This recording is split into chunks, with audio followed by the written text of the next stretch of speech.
इन्हें सामान्य इंसान नहीं माना जाता। समाज इन्हें अलग नजरिए से देखता है। आम इंसानों को हासिल सुविधाएं भी इन्हें बमुश्किल हासिल हैं। आलम तो यह भी है कि आम इंसानों में कई फर्जीवाड़े से हासिल प्रमाण पत्र से विकलांग बनकर इनका ही हक मार लेते हैं।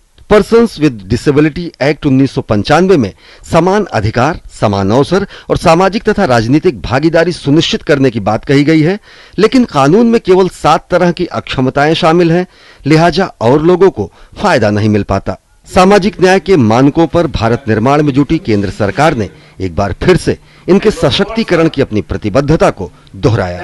The 12th five-year plan, which earmarks a total allocation to the tune of rupees 3,000 crores, envisages a number of ambitious, exciting and interesting initiatives.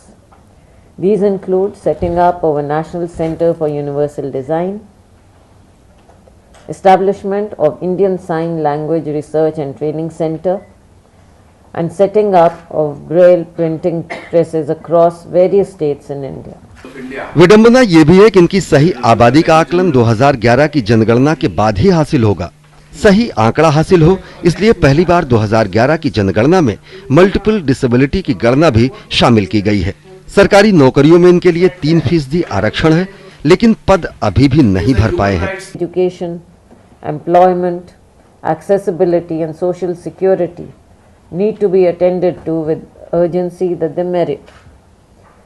While special recruitment drive should be launched across the states to fill up the backlog of vacancies in government posts, tangible steps need to be taken to improve the quality of education. फर्जी certificates लेके लोगों का appointment हो जाता और जो real disabled है वो अभी भी सफ़र कर रहा है, तो ये हमारे लिए एक बहुत बड़ी चुनौती है। तमाम कानून बने, दर्जनों योजनाएं हैं, लेकिन अभी भी हक हासिल होना हकीकत नहीं बन पाया है। इन्हें दया नहीं, काम चाहिए, बराबरी और सम्मान चाहिए।